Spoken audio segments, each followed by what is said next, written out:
Good morning, judges. For your consideration today, I will be making 3 kinds of pasta from 1 batch of dough: rigatoni, farfalle, and tagliatelle.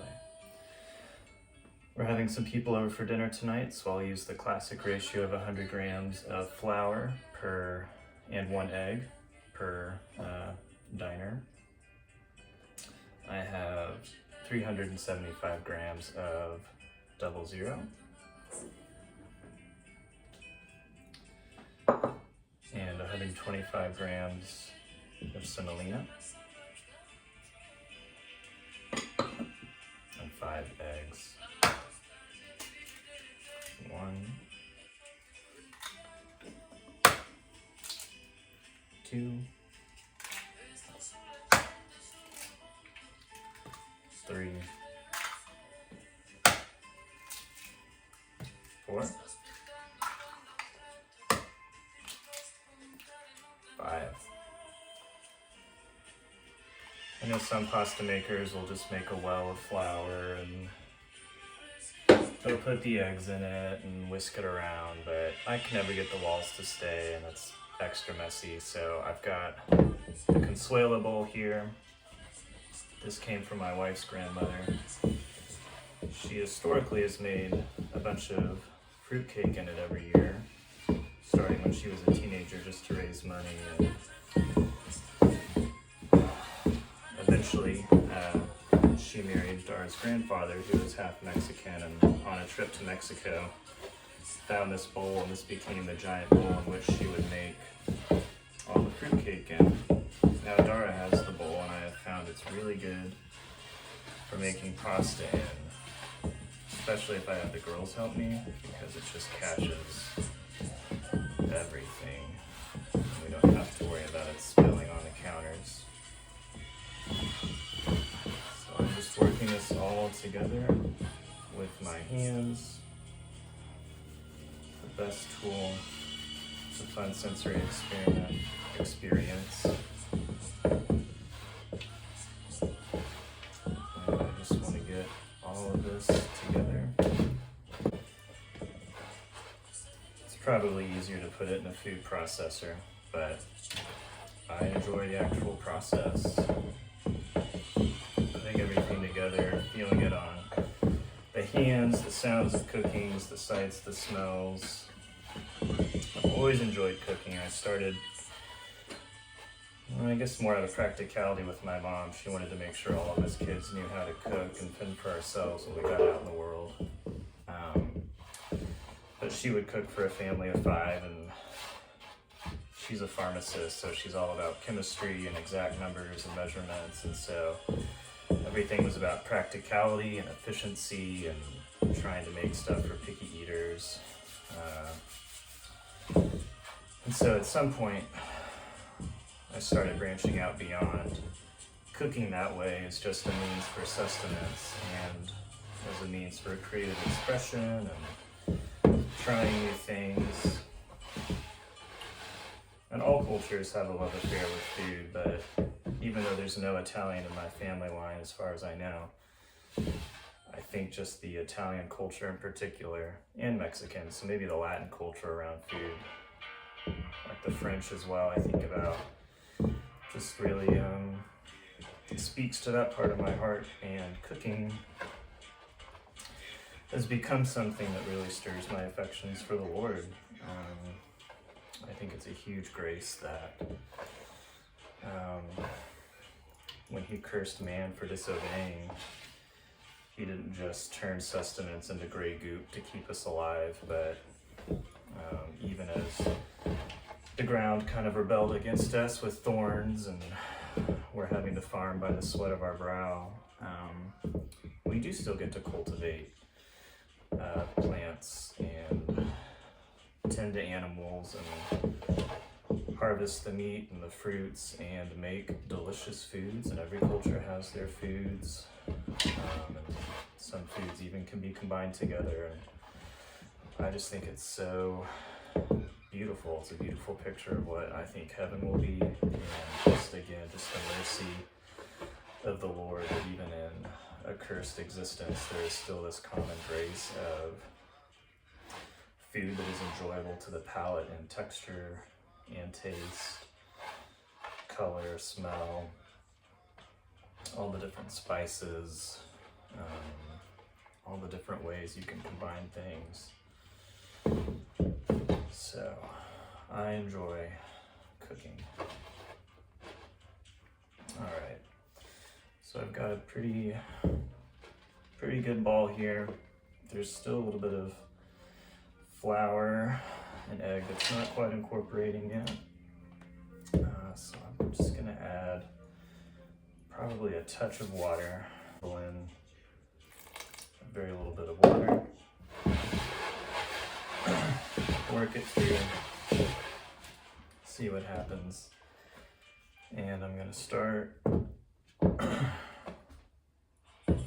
stretching it out, getting more of this incorporated, and we're gonna start activating the gluten. Once we've got a cohesive ball, we'll let it rest for a while, at least 30 minutes in some saran wrap, as y'all probably know. And then, there we go. And then once it's rested for a while, I'll roll it out and make the shapes. Do a little bit of farfalle just for fun and for demonstration, same with the rigatoni, but most of this I will turn into tagliatelle. Tonight I'll be making eggplant parmesan. I'm gonna make a homemade tomato sauce to go with it all, as well as some Brussels sprouts and bacon. So it should be a pretty good dinner. All right, so this is coming together a little bit better. I'm gonna add just a touch more water. Kind of work that through. Yeah, we're getting all that extra flour off the bowl here. You can see it's become a much cleaner bowl. And I'm just gonna do some stretch and folds here. Great wrist, finger, and forearm workout. Rotate that. Stretch it, bring it back. I'm just going to continue to work it, stretch, rotate, roll it back, stretch, roll,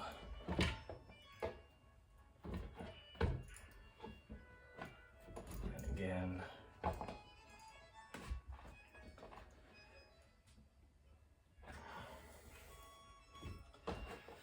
The texture is getting smoother as we continue to work it.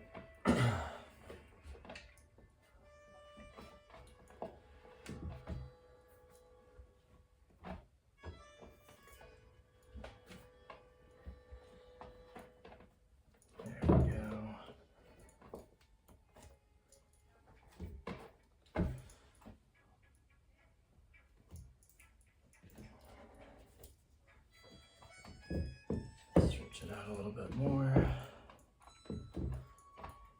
Rolling it back.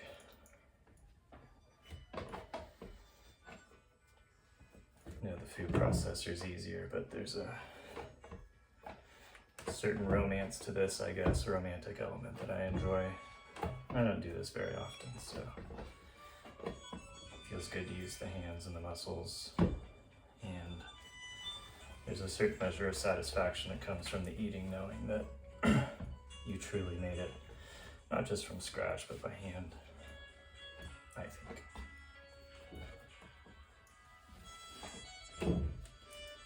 Okay. So now I'm kind of working it into a ball. It's kind of rough still. I'm not really getting a smooth ball yet. A uniform texture, so I'm going to add, I think, just a little bit more water. Kind of massage that in.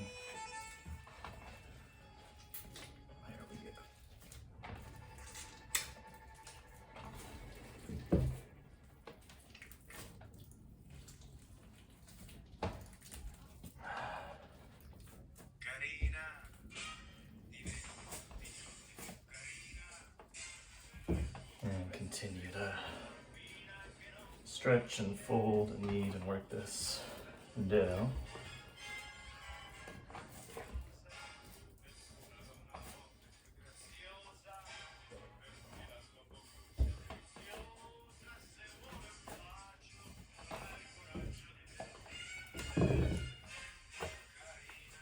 Let's see here. It's starting to get a little bit better actually. So when I look at kind of the top of my round, there's not as much tearing as there was earlier, but still a little bit. Let's see if I can't kind of work it out. I need just a touch more water. And if this is causing you to cringe, please teach me.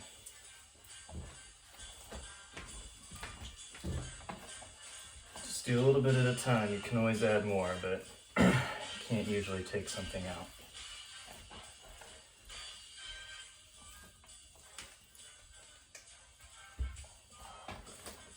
We just want to make sure the moisture gets worked all the way through our dough. Get a nice uniform texture and gluten activation so that when we go to cook this later, we get a nice al dente bite. Something kind of firm and chewy to savor with the sauce. Just a very little bit.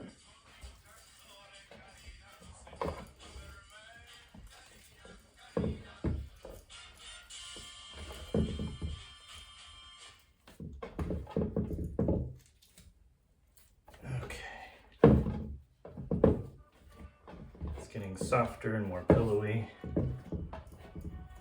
but it's still quite a bit of ingredients for a larger batch, so a lot to work through, but here we go. Just work this around the bowl, pick up any extra bits here, make sure we don't leave anything behind.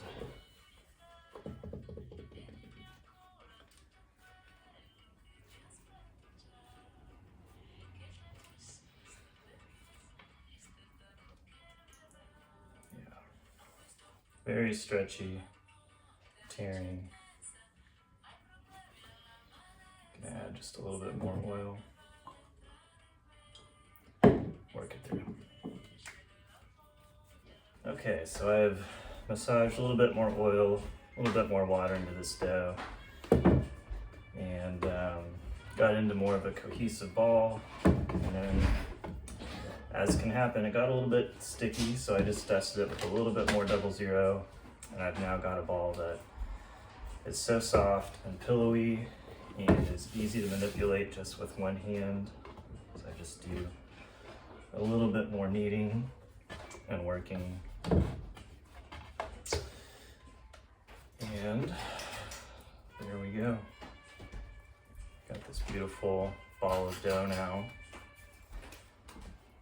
And I will cover it in some saran wrap, get it nice and tight, and we're gonna let it rest for at least 30 minutes, and then we'll come back and start working it into some pasta shapes.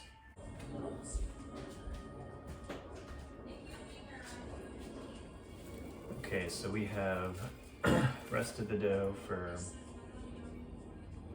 probably closer to 45 minutes now. So I'm going to take a little bit out and we'll start making some shapes. Just take out this chunk here.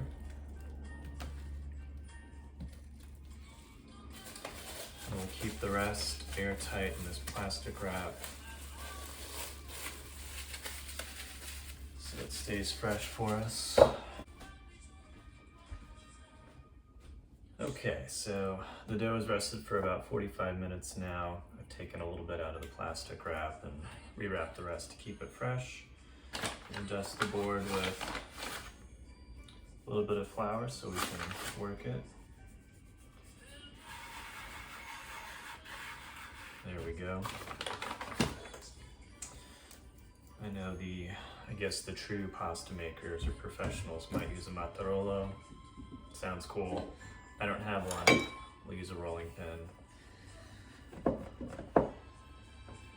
And we'll start working it. Roll it thin. Rotate 90 degrees. Roll again. Rotate and roll. And I'm just gonna keep doing this until I get a thin dough sheet. And then I'll call it the paper test, where I blow under it, and if it flutters like a sheet of paper, then we'll know it's thin enough and ready to go to start cutting shapes.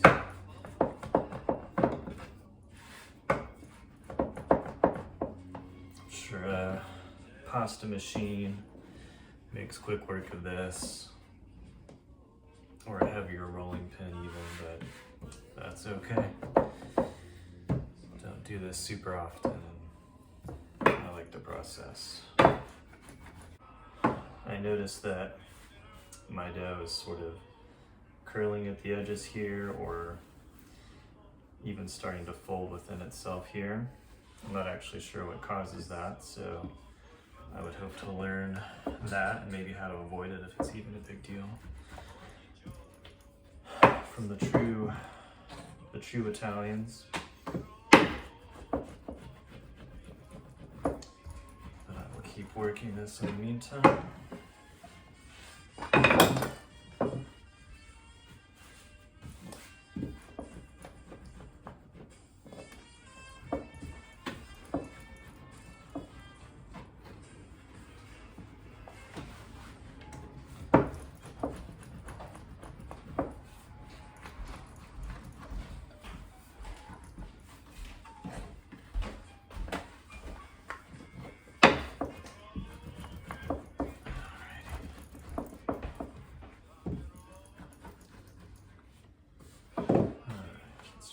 Again.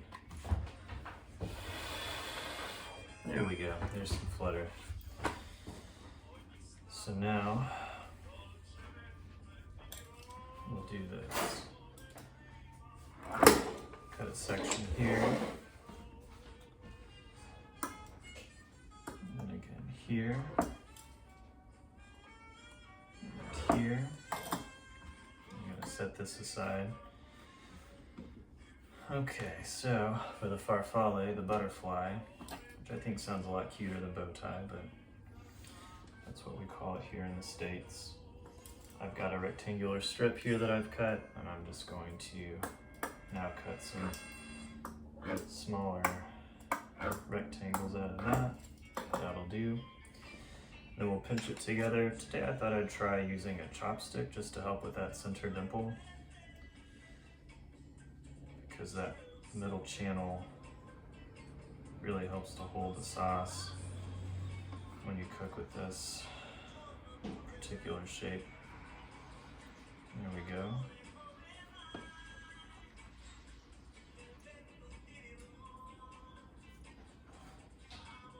Try one without.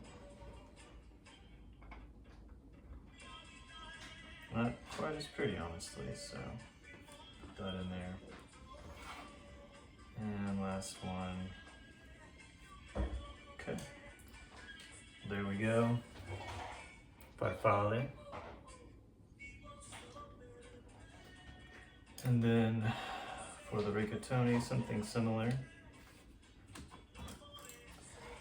Going to cut maybe some more square sheets here from this strip. And then I've got a pasta board here. Some friends of mine got me. Used this for gnocchi and rigatoni before. Got our dowel. And I'm just gonna loosely wrap this around and then roll on the board. And there we go. really like rigatoni for meat sauces in particular, because the ridges help pick up sauce, and then you've got just the hole in here that just scoops up all the bits of meat or even vegetable. It's a great pasta for that. Just roll it and slide.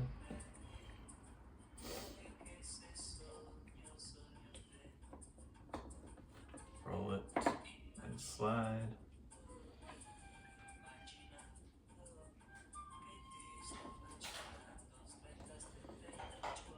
Pressing pretty firmly to keep the ends sealed. There we go. Last one.